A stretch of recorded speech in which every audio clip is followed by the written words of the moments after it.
Hello, ladies and gentlemen. My name is Kerr. I would like to welcome you to the 98th episode of the Black Ink Podcast, which is brought to you today in the Black Ink Studio. How beautiful is that? As it always has been.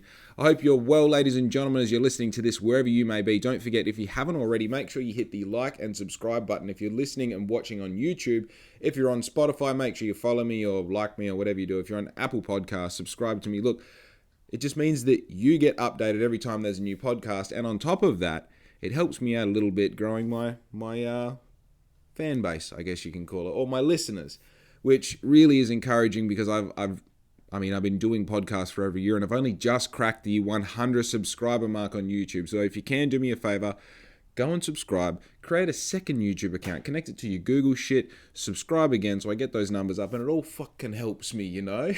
Because so far I'm over 100 episodes if you include the ones with other people.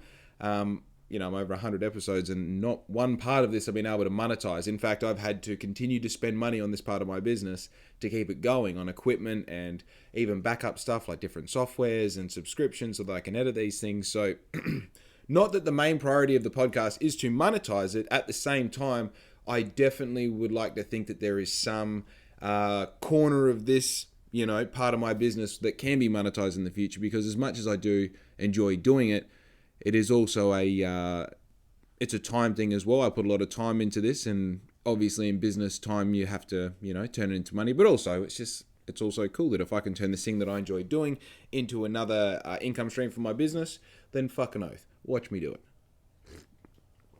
Now, the first thing that I'm really grateful for, and I've been paying a lot of attention to this recently because I paid a lot of attention to it when I was growing up, is I think finally we're starting to stop congratulating people for being fat. And I think that actually speaks to a greater thing that's happening in society. I think people are now starting to choose common sense rather than to follow a bandwagon. And while it's not necessarily common sense that it looks like to them, it's kind of like, I'm going to do my own thing, my own research and be independent. It is causing them to critically think, which is in turn making them kind of decide better decisions, I guess. And I think one of the really easy examples of this is like now when people are fat, like I get it, that might have some fill in the blank of whatever bullshit you need to make yourself feel better for why you're fat.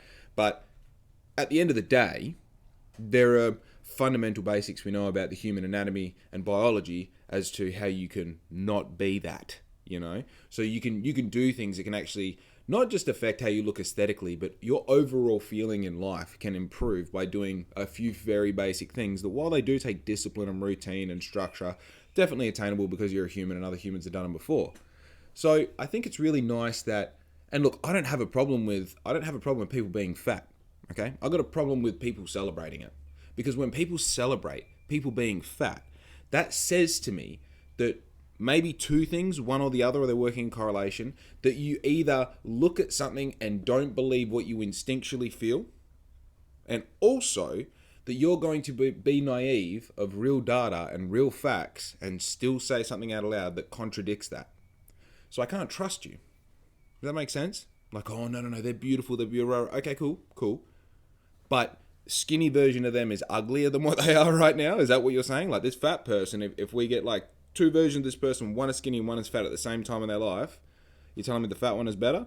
And yes, there's a small percentage of people out there that do find the fatter one more attractive, but for the sake of the conversation, you understand what I'm saying. All right? So I think it's cool to look around and start to see people critically thinking all of their life. And it's hard to do. It's extremely hard to do because it is one of those things that, I believe I'm an aware person who's been critically thinking as much as I possibly can for as long as possible, which started around the age of like 17, 18. That's a whole other story. Great story, but not for right now. And one thing that comes with beginning to critically think, to activating your awareness, is you realize that when you start asking questions about everything, that a lot of life is built up on assumptions and ideas that have carved tracks in your mind, so much so that you can't see out of those tracks. Because when you critically think things, you realize that a lot of the answers you don't really know. You just kind of guess this is the answer. Because when you keep critically thinking, you want to go, okay, well, why is that the case? Okay, how do I know that? Okay, what confirms that information? Okay, where did that confirmation come from? How can I trust this? So you can get pure, boiled down, hardcore facts that you can actually build parts of your character on top of. So when you start critically thinking everything, you realize you actually know nothing. And the feeling that I metaphorically relate it to the best is it feels like a fucking rug gets pulled from underneath you. It feels like actually the wildest thing, because now everything that you've built up of what you know about your life and how you interact with the world around you and what that means to you and what you mean to the world, that none of that really matters. That everything that you thought so far was almost just like a practice run. And with experience in being aware, you kind of realize that you're continuously in that stage of not knowing anything, but you're doing your very best to do a little bit better every time using real information and use facts moving forward. Now look, a lot of what I just said may have gone over your head, okay? And that's all good. That just means that, you haven't been thinking these thoughts yet. That's all that means. But if that made sense to you, then that kind of suggests that, okay, I've thought something similar to that. There's another human going through another experience that's obviously having some sort of outcome, and I'm kind of relating to that as well, and I'm understanding the elements it took for them to get there, and I'm having similar results. So therefore, we're kind of on the same path. But for sure, I look around now and I see more people at least trying to be aware. And I think sometimes their awareness falls a little short, and I don't know whether that is...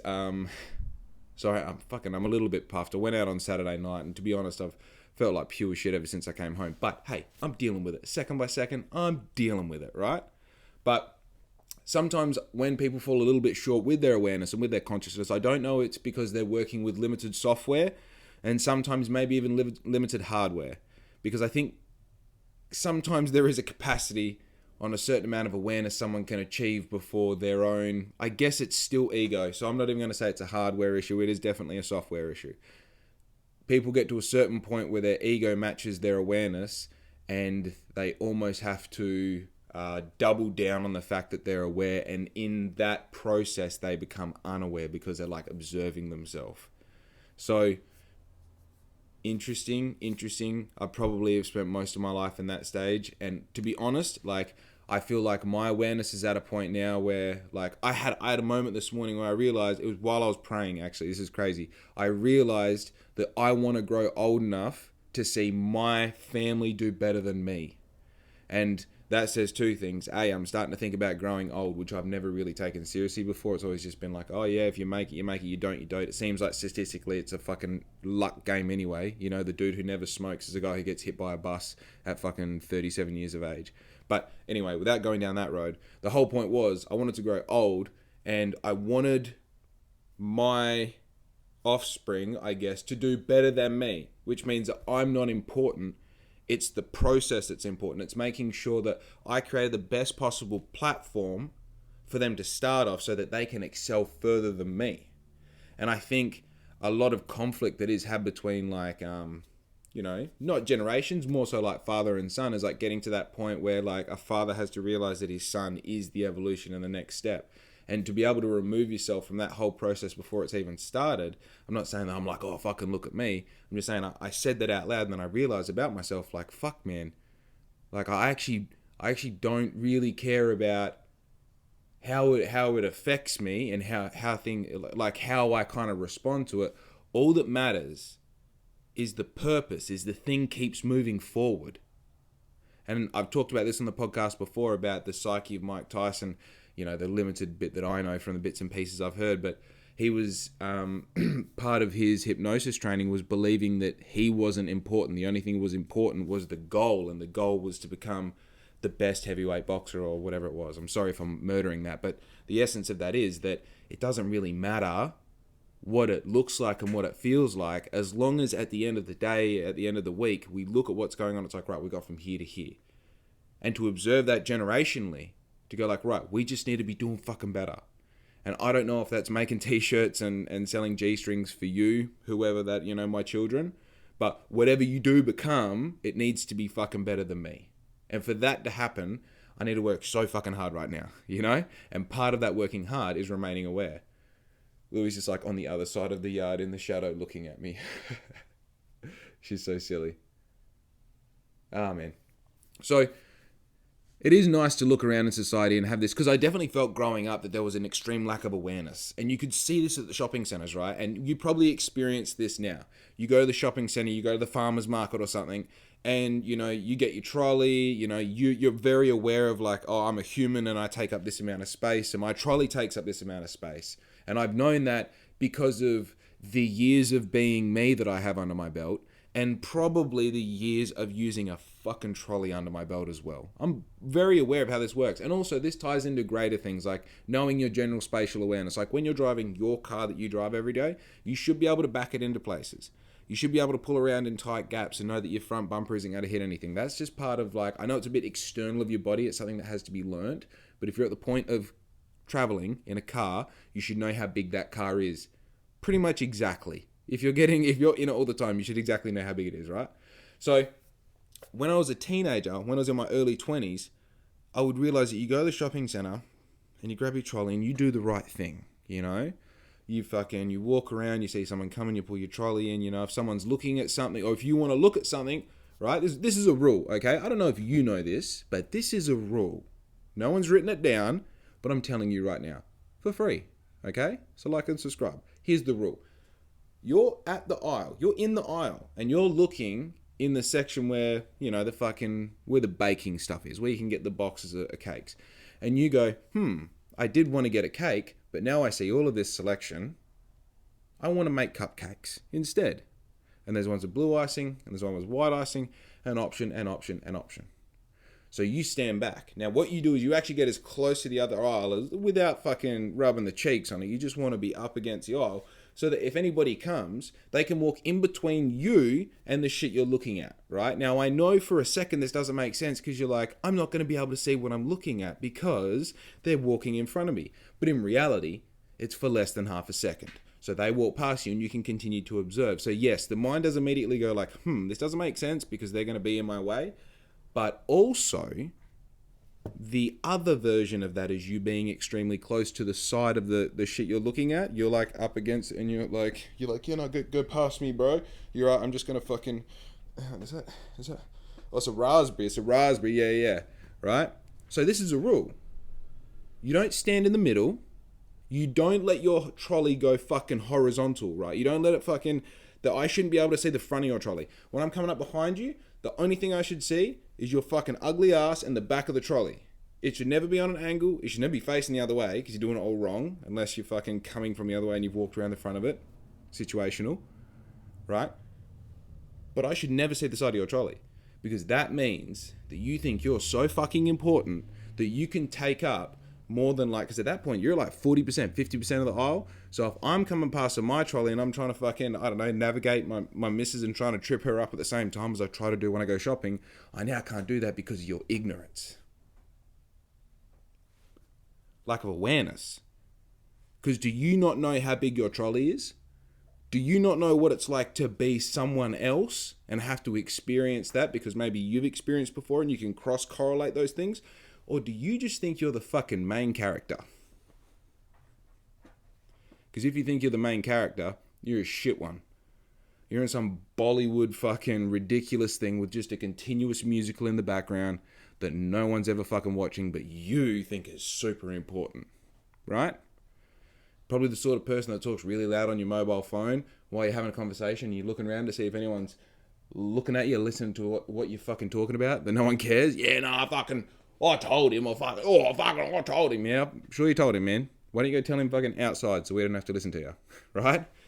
And like simple, man. I know these are simple things, but the point is that most of life is simple.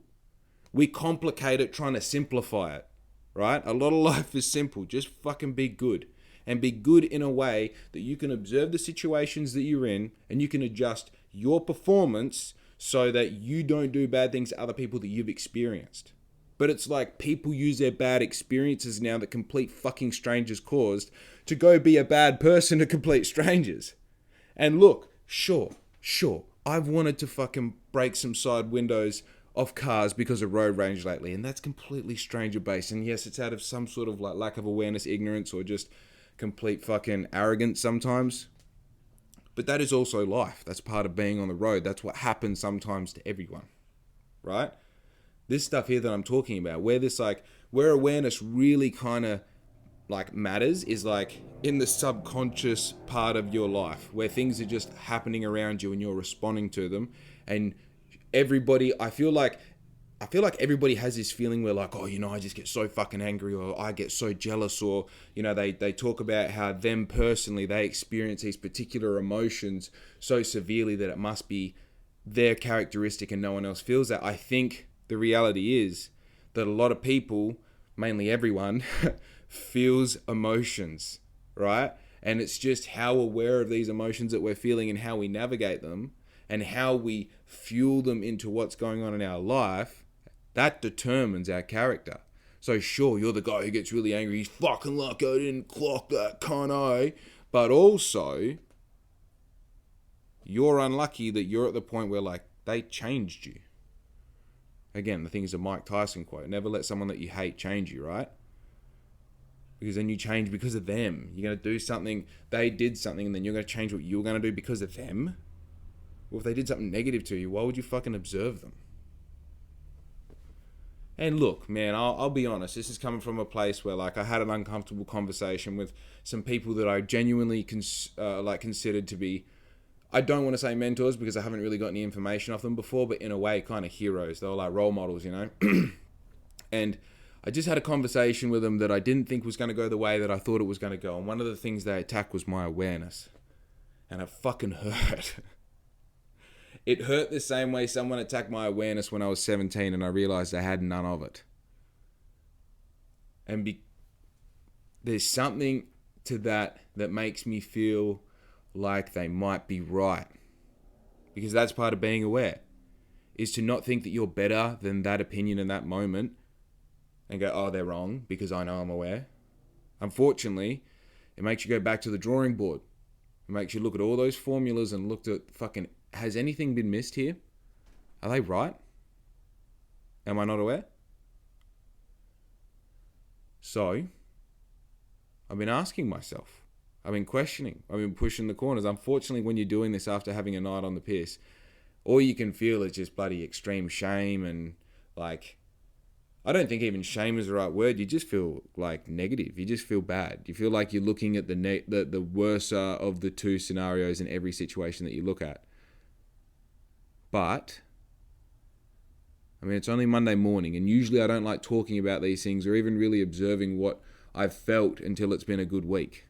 Because realistically, then you know how you feel. Because if you're still feeling something in a week's time, then bro, it's probably something. Man, I'm literally still hungover from the weekend, But it's fun.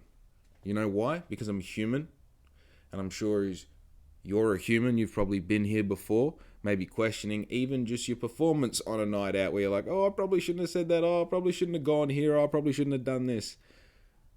It's all part of the human experience. And in that, I think that's probably one of the times we feel the most aware is when we're hungover, because we're so observant of everything that has happened and is happening because we're forced to, because we are withdrawing from intoxicants. Mainly alcohol, which of course is the most toxic of most of the intoxicants, right? But it's cool because it's cool because everyone does it. And so I don't really mind, like slightly fucking poisoning myself on a Saturday night in the name of everyone else doing it as well. Because if everyone was jumping off a cliff, I would too, right? Probably. Nah. So, I'm not going to say anything more about it, but I definitely am in a situation where I've just kind of taken a moment to really like think about, my first thing always is when someone says something to you that's good or bad, you first have to say, who's telling me this? And why am I valuing what they're saying? What value do they bring to the atmosphere, to the situation? Because if someone who has been doing business for 10 years in the thing that I'm doing and has heaps of success comes to me and says, you're doing really well, it's like, well, that person knows what the indicators are. I'm going to respect that person. But if someone comes up to me at a festival with their eyes rolling around, they're like, your business is fucked, man, like, Street X is better. You'd be like, hey, that's cool, man. I respect that. But also, and by the way, that's not a dig at Street X. Street X fucking slaps, man. So, obviously the first thing I had to do was like, do I value where this is coming from? And I fucking do. Because at the end of the day, these gentlemen are, they do what I do better in a fucking much bigger scale and in a much fucking, what would you call it? In a much more profitable way. Like that we're doing completely different things as far as the product, but in essence, our business is in the same sector and they are doing extremely well. Now look, it really fucking upset me, the conversation, mainly because I felt like, you know what? I'm not even going to air my dirty laundry. This is what I fucking keep doing. You know what I do? Something happens to me in the week and then I go bitch about it on my podcast, and realistically it does good things because people watch it because of it. But then I've got to deal with the blowback of people having their interpretation of something that I'm responding to that happened during the week. Like, fuck man, just shut up. I recorded a podcast last week and I got to the end of it and I'm like, oh, well, I can't post it, can I? I can't post it. I don't know, maybe said 4 things in 4 different areas. You're just like, why the fuck would you say that on camera? Hey, all good. It's all good. But I just got to fucking get better. Whew. But I don't even know if I have to get more aware, man. This is the thing. Like, I know I said I wasn't going to say anything more about it, but here we are. This is the thing.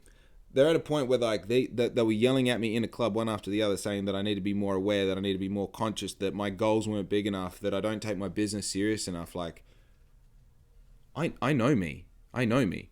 And everything that I just said now was basically saying that people without awareness make a lot of assumptions.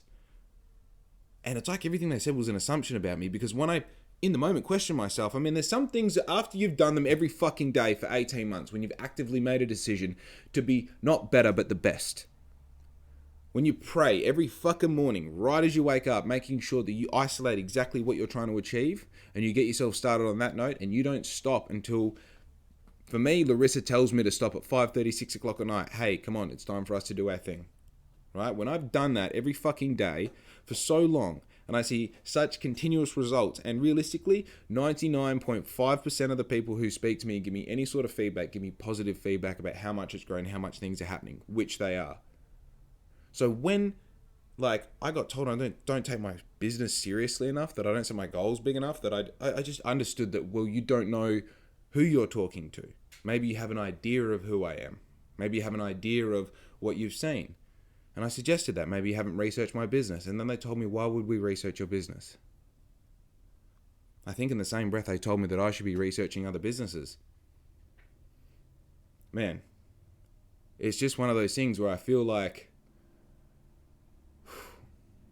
there is a part of being aware that certainly involves communication and understanding how you're being interpreted. Now, I was giving very clear signs of probably being uncomfortable because I felt embarrassed. And it's hard to feel when you're a one-man team, and I am in this business. I really am a one-man team. Larissa helps me a lot, but at the end of the day, I was at this place by myself. When I left this conversation, I went home by myself. I got a ride by myself. Being told that you don't take your shit seriously, and by people who you fucking look up to, dude. This is some don't meet your hero shit. It was crazy. It was demoralizing. It made me feel like pure shit, and after having such a good time, and this is the cherry, man. Like, it doesn't matter about this. I'm just saying this, but I'd had such a good time up until that moment, and I thought the time was only getting better because it was like, no fucking way am I on the piss at fucking 1 o'clock in the morning and talking to some people that I consider to be idols. Like, sometimes these are the conversations that completely change your life, your business, how you look at things. And it did, but just fucking like a kick to the nuts rather than a kiss on the cheek. It was crazy. And honestly, I'm only at a point now where I feel I believe a confidence that can carry me through this, because I have critically thought it and I have gone through the fucking ringer trying to figure out exactly how I feel about it. But man, at the time, I don't know whether they're right or have a lack of awareness. And I feel like to not understand that, like, especially in that situation when you appreciate your own business, and understand what goes into it, then never assume you know someone else's business, because they are all so unique. And how that person emotionally attaches themselves to their business, or like, even physically drives that business, like, never guess that you know. And also, Side note, if the dude documents every move he makes on Instagram and on YouTube and makes a podcast and has guests and runs events and does heaps of things, like if all that is available for you to check at a moment's notice on Instagram, probably check it before you say anything's out loud. Because if there's all the fucking evidence to back up that that's not the case, then why would you want to put yourself in that situation? Man, fucking hurt my feelings. That's all. Hey, it hurt my feelings, and that's okay, because I'm 6'4" and a fucking 29-year-old man who got his feelings hurt. And I'm not bitching about it. I'm not saying that anyone's right or wrong. I'm just saying how I feel. I'm saying how I fucking took it on board, right? Man, I know my shit's getting long enough now, because I cut my beard on my story, and there was a clear line in the sand of people either fucking liked it, like loved it, or hated it, and I was probably in the basket of hating it. Everyone's like, oh, you look younger, and that's not what I'm going for. I'm not going to look younger. I'm trying to look like the best possible version of me, and that's not having a beard, right? I feel like people who like it, they're just like, oh, it reminds me of a younger you, and that reminds them of a younger themselves, So egotistically, oh yeah, it looks nice, and because hey. But I know it's like, well, I had to trim my upper lip the other day, so I know it is getting to a point now where it's like, we can talk about it, but also, like when you cook eggs and you cook them like sunny side up. So I've been doing this thing lately where I'll cook eggs and you cook them sunny side up, and when they're about half done, I just turn the pan off and leave them, and then I'll do the toast. And then by the time you come back, the heat in the pan has like cooked them the whole way through, but the yolk is still running, but it's got like a case on it, so you can and that's all. By the way, that's not because I like to eat it like that. That's because that creates the most easily transportable egg from the pan to the shit, Like, I don't want to have an accident between that stage and eating it, right? I want the experience of the egg looking how it's meant to look, be there before I start eating it. Man, if you break a yolk on the way to the bread, on the way to the toast, just fucking shoot me, It's like we got so close, and then you look at that beautiful yolk just running all over the fucking board or the plate or whatever, and you're like, sure, you can mop it up later on. And you're like, sure, I can have the experience the way that I want it, So I make these active small steps in my life to make sure that I can get the most out of my eggs and toast in the morning. And hey, don't be jealous of me, because you can do that too. You can employ these little tactics within yourself, like little biohacks in your own life, where you get better results day by day, incrementally moving forward until one day you're just like basically a fucking god, just a pure fucking purple hazy aura just surrounds your whole body at all times. As you walk indoors, there's just fucking church music playing, just soft notes on the organ, just as you walk through doors. People pay attention to you as you begin to talk, because you've just been trying to get better every day. Basically, I went too far. The point of the matter is, what I do is I get these eggs and I'll cook 4 eggs, 2 pieces of bread, 2 eggs per toast. And then, because I know, okay, now this sounds OCD, okay? So then what I like to do is I like to suck the yolk out of the egg, because I want the yolk. This is all about the yolk. I think about it now. This is not about the transport. It's 50% about the transport, and it's 50% about, securing the yolk. Like locking the yolk. So what I'll do is I'll breach the egg yolk with my lips, and I'll suck the yolk out. And that's a little gift for me. That's 4 little gifts for me, because I just did all the hard work and I cook my own breakfast. Usually Louie's about fucking 1.5 foot away, just making direct eye contact with me the entire time. So I'm just down there. I'm fucking motorboating these eggs, just getting me some yolk. Now the trick is with this, and this only comes after years of experience of sucking yolk. Right? You got to leave a little bit for the experience. You know what I mean? Because if you don't leave enough, and understand, there's a layer of onion chutney and cheese between the egg and the toast, and also you got to time the shit right as well, so you still got enough heat in the egg that it melts the cheese a little bit, right? So you still need a little bit of yolk for all this, because you're going to be running dry if you just. Sometimes I'm a little bit too generous with the onion chutney. Mostly it's the end of the week, because you start getting excited. You're like, oh, I deserve this. I lasted those first 3 days of the week. I'm just going to, generous fucking in that case, you can go hard on the yolk. But your general, average, run-of-the-mill breakfast, you really need to leave about a quarter of that yolk behind, because you get a little bit of the yolk, and then there's also going to be a little bit of yolk chilling on the board, and that's for Louie, right? Because I'm a family man. That's for Louie. And I'll make her wait for it for a minute or so. I'll put it on the ground. I'm like, just chill. Just look at it for a bit.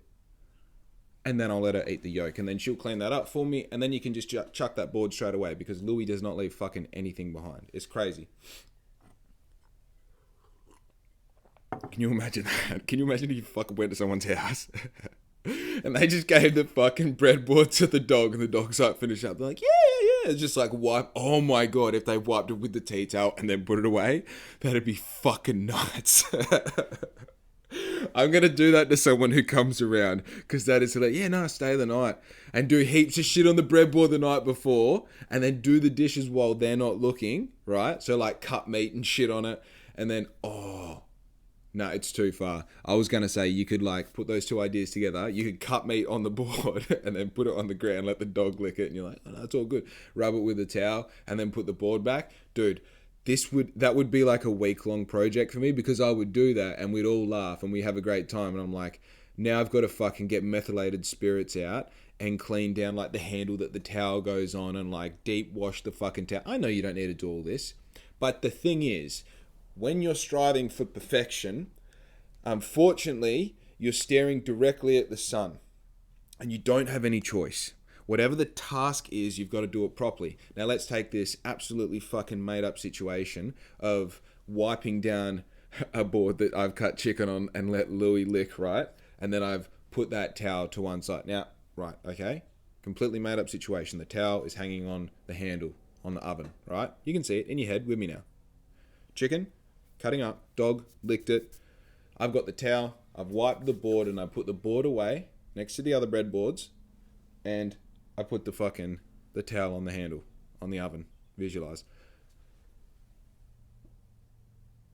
I would have to clean every part of the kitchen just to make sure that if any of us got sick in the next week or so, that it definitely wasn't that, you know? Because fun is fun, but if fun of it is at the cost of like having a burning asshole, you know, and throwing up at the same time, that's not fun, you know? Like, that's not fun. It doesn't matter how hard you laughed. I don't want that. And, of course, this is just a crazy made-up situation. It's probably not even the best metaphorical situation I could use. But that's just like, well, I know I could just run over it with some Ajax spray and wipe, clean the other breadboards, give the bench a wipe down, all the rest. But you're doing more of a clean than you would have done anyway.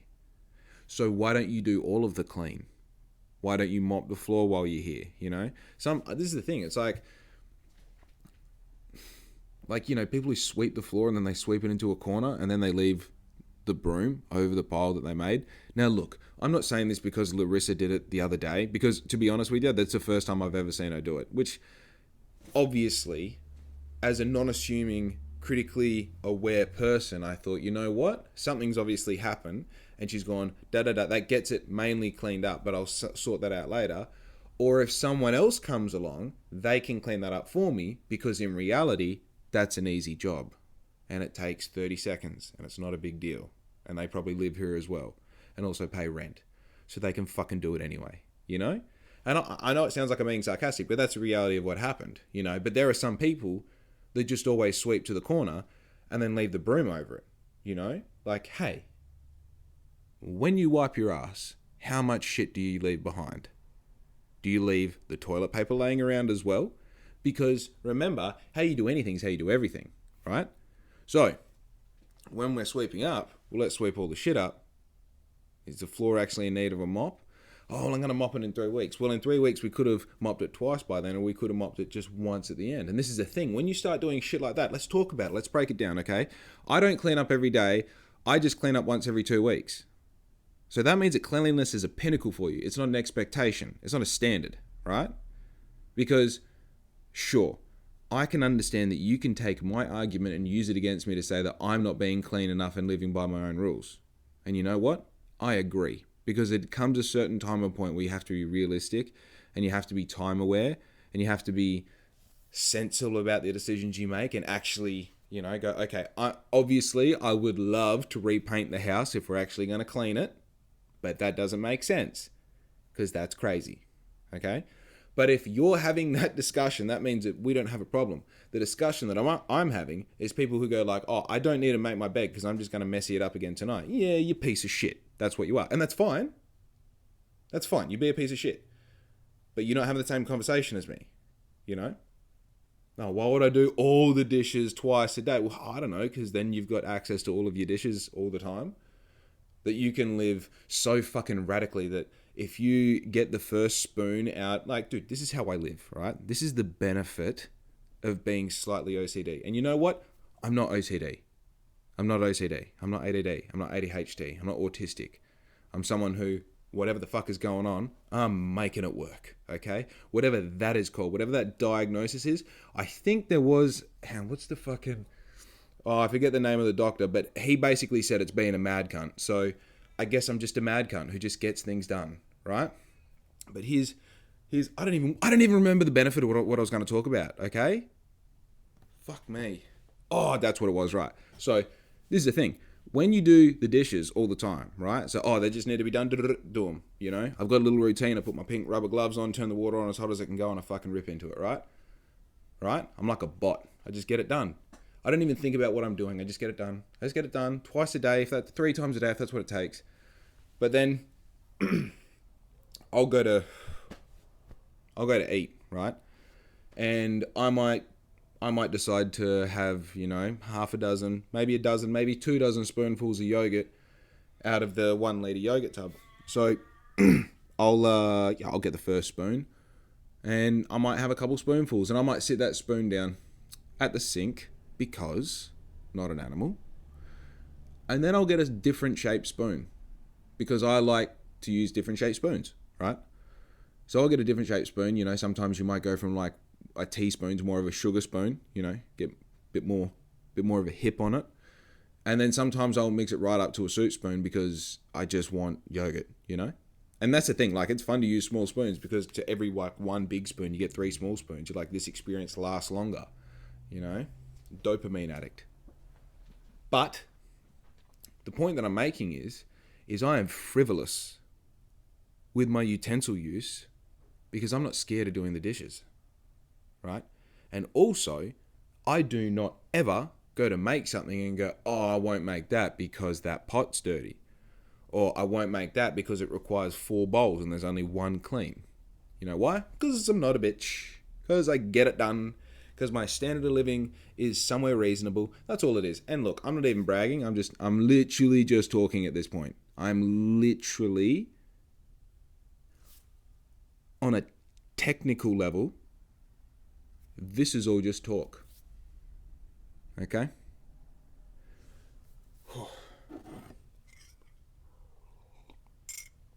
Man, the shit I said last week was crazy. It was just, I don't even know if just like lately I've been a little bit negative, I think, and I try not to fucking break too much of the fourth wall with what's going on with Black Ink, but at the same time, I really appreciate having this kind of video log for it. So, and I know I've said that millions of times. So again, I'm sorry, and I'm sorry I've apologized for it before as well, but fuck you. So the one thing that I find with the Black Ink workload and the experience is it's constantly changing. And as someone who really does like structure and routine, I feel like I'm constantly trying to build structures that I know are only going to last 6 weeks. And I think the bigger part of me loves that. I think the constant change is really like, oh, I'm always stimulated. I'm always excited to go in this direction, that direction. Like really focus like emotionally and like deeply on this job and get it done really well. And then move that shift that focus to another job that's kind of maybe a bit similar, but it's something else. And then you get to really, sink your teeth into that and get good at that and understand that. And then use the knowledge that you've used from all these individual jobs, moving on to the new jobs. But at the same time, sometimes I feel so overwhelmed by all the constant learning, all the constant learning curves in different areas and having to be good at decision making in different things. So I think sometimes I get a little bit overwhelmed and think I'm just not doing enough. And I know that seems crazy. Most probably that seems crazy to a lot of people to you, maybe, because I talk about what I'm doing all the time and I'm always talking about these different things, and hopefully I have some sort of interesting narrative going on that seems from the outside like it's very like fireworks. And it is like fireworks. But sometimes when you live in fireworks all the time, you get sore ears. And those sore ears make you uncomfortable. And that uncomfortability turns you into an asshole, you know? And that's what I've been doing lately. I even noticed just recently, like one time Riz and I were having a morning together. And, she turned around and she said, hey, just by the way, I don't seem to be able to fucking do anything right this morning by you, hey? And I was like, you know what? I was actually thinking that in the shower this morning. And not saying that she couldn't do anything right. It was that I couldn't see the good in anything. That it was, it must be fucking Lewis. Right, that. And that's something that using that awareness that I was talking about before, you have to reel back in and instantly go, hey, regardless of fucking whatever you're feeling or what's going on, you live with someone. And more importantly, you love someone. So how's about focusing on loving them rather than letting them be the boxing bag, right? And I'm sure we're all guilty of this in our own particular way. Unfortunately, I am structured in that I do that verbally and I have some sort of ability to make it fucking be really nasty. And I don't appreciate that about myself. So it's kind of cool in that moment to be able to have someone that A, says, hey dude, how's about fucking look in the mirror? And 2, realizing that, okay, something's happening. Because this isn't me. This isn't how I operate. This isn't how I communicate. And I think I just get a little bit overwhelmed about all the things happening in my life. This doesn't justify how I treated Larissa in those moments either. I'm just saying that this was an indicator that I had to look around and go, okay, bud, what's up? Why are you upset? And sometimes that does take going for a ride with no music and just spinning those fucking pedals until something happens. Or sitting on the couch and just looking at the wall until you go, oh, this is really bothering me. And usually it's the thing in the background that's saying, I need to be done. That particular client or that particular job or that particular thing that you're trying to achieve that you haven't quite got there yet or you haven't started. And for me, I think at the moment it's just, fuck man, there's like 10 answers I can't say on the podcast, of course. But I think one of the major contributors is that Black Ink is actually growing into something that demands a lot of me, is very exciting, but is also very thirsty for energy. It's really, I have to be really careful about how I disperse my energy because there is a lot of opportunities within Black Ink at the moment that are fruitless.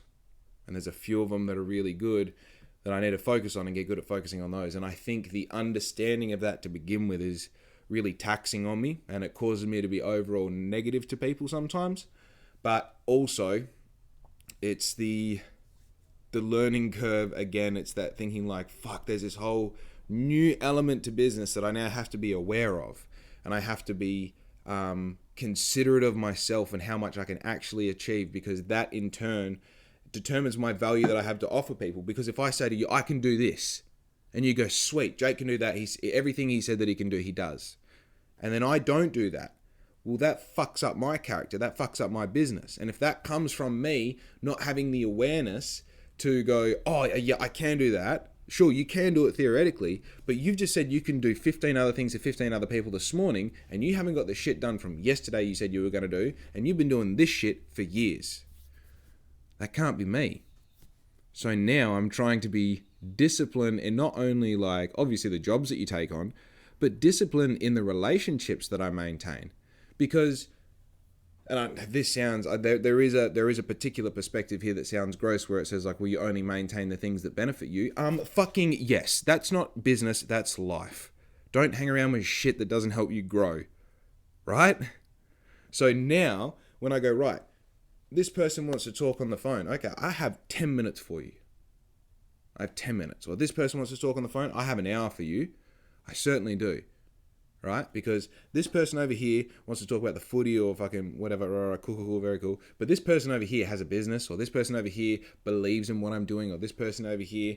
If this person over here is related to me and I love them and I respect them, then I give them that hour because I have time for them because that fuels me emotionally as well. Obviously, that sounds like it's egotistical and all for me. Yes, it is all for me because we're human and we do everything for ourselves. Even when you say I love you to someone, you're not even telling them anything about themselves. You're telling them that they make you feel a particular way. You selfish prick,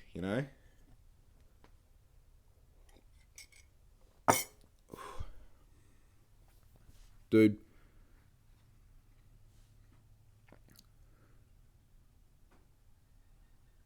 Business is just crazy. And it's just different. And it's fun. It's cool. But it's just different. So I did want to post that podcast last week because I said a lot of things that I wanted to say. And not even that they're aggressive. It's just, messages that I want to communicate with my community.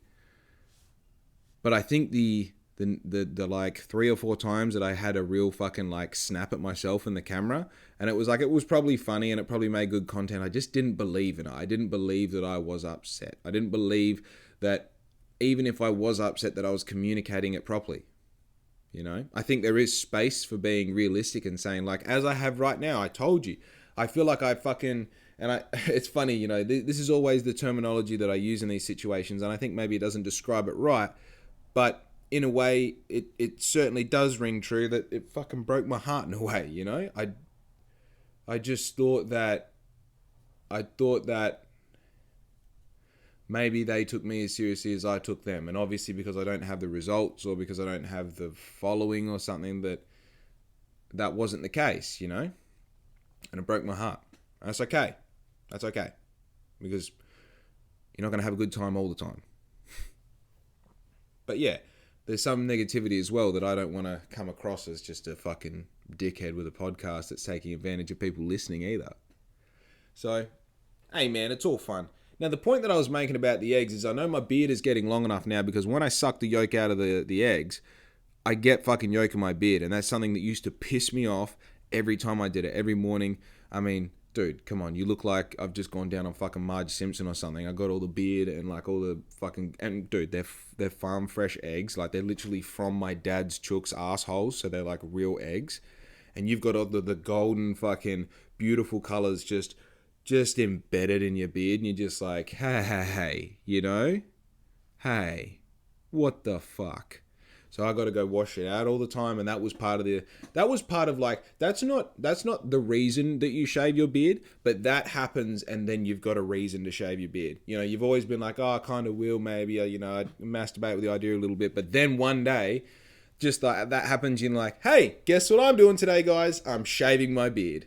And you don't even wash the egg out of it. You just shave it off, right?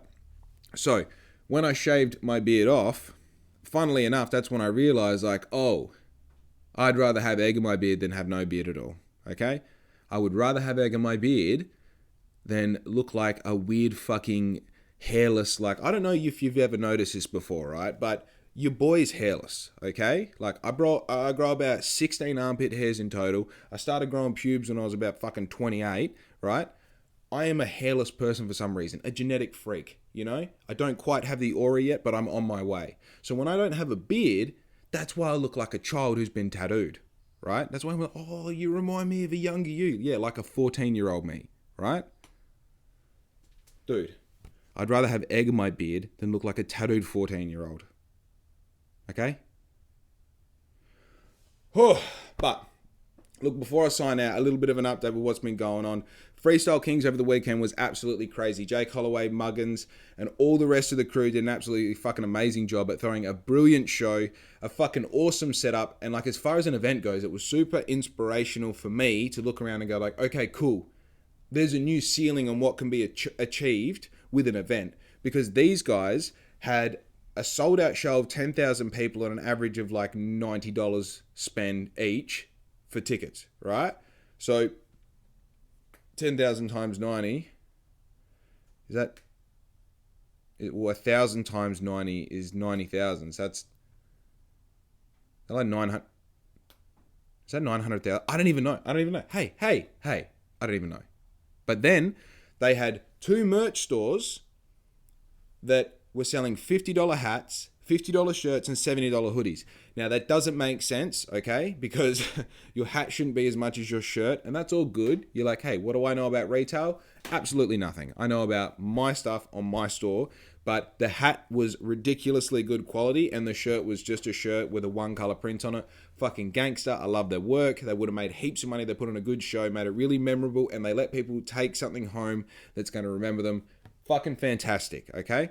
Now, my little plan to take up a videographer and someone to party with me and get a hotel room didn't quite come to fruition. Probably my fault, because I was too rigid with my plan. I wasn't flexible enough with the whole journey of everything. But as it turns out, I had a great time. Well, besides being fucking demoralized Not demoralized. That's fucking, hey, get your hand off it. I wasn't demoralized.